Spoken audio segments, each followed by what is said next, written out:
Tutoriel pour l'insertion d'un voltmètre dans un circuit. La problématique est d'insérer un voltmètre pour mesurer la tension aux bornes du rhéostat dans ce circuit électrique.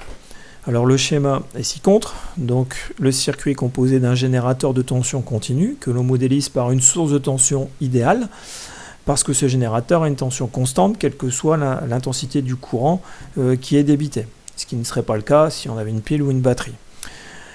Et ce générateur est connecté à un rhéostat, qui n'est ni plus ni moins une résistance, mais une résistance qui supporte un plus fort courant que les petits composants électroniques.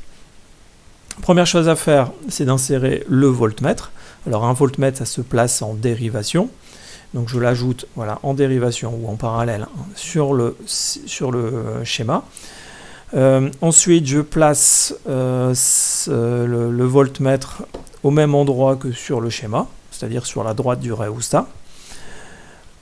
Je place tout de suite les câbles en plaçant de deux couleurs différentes au niveau des câbles, parce qu'il y a un côté qui sera du côté du fil rouge et un côté qui sera du côté du fil noir.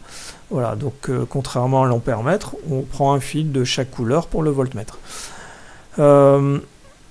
Ensuite, il n'y a plus qu'à les connecter directement, les deux bornes du voltmètre, sur le rhéostat, comme ceci. Voilà. Une fois que c'est fait, le câblage est terminé, il faut procéder au réglage. Alors, première chose, c'est régler la fonction. J'appuie sur la touche V en noir, avec le symbole continu à côté, si je veux mesurer la valeur moyenne de la tension. Et j'appuie sur la touche V en rouge avec le symbole alternatif à côté si je veux mesurer la valeur efficace de la tension. Mais si je mesure la valeur efficace, il faut appuyer aussi sur AC plus DC si je veux avoir la valeur efficace du signal complet. Si je ne le fais pas, je ne vais mesurer la valeur efficace que de la composante alternative. Un conseil quand on utilise le MX579, c'est de toujours maintenir cette touche enfoncée. Ça n'a aucune influence sur la mesure de la valeur moyenne, mais au moins quand on bascule en valeur efficace, il n'y aura pas d'erreur. Ensuite, pour le calibre, alors les calibres disponibles pour la fonction voltmètre sont ceux qui sont écrits sur fond bleu foncé. Alors le plus grand calibre, c'est 1000 volts et 750 volts. Alors 1000 volts c'est en valeur moyenne et 750 volts en valeur efficace.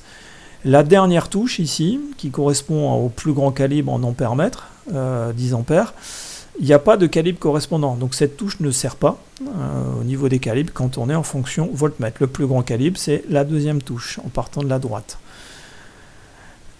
La mesure s'affichera en volts. Si je suis inférieur à 200 volts, je pourrais basculer sur le calibre en dessous, le calibre étant la valeur que la grandeur mesurée ne doit pas dépasser. Donc si j'ai 300 volts, je suis obligé de rester sur le calibre 1000 volts ou 750 volts, suivant que je suis en valeur moyenne ou valeur efficace. Par contre, si je suis inférieur à 200 volts, je pourrais basculer sur le calibre inférieur.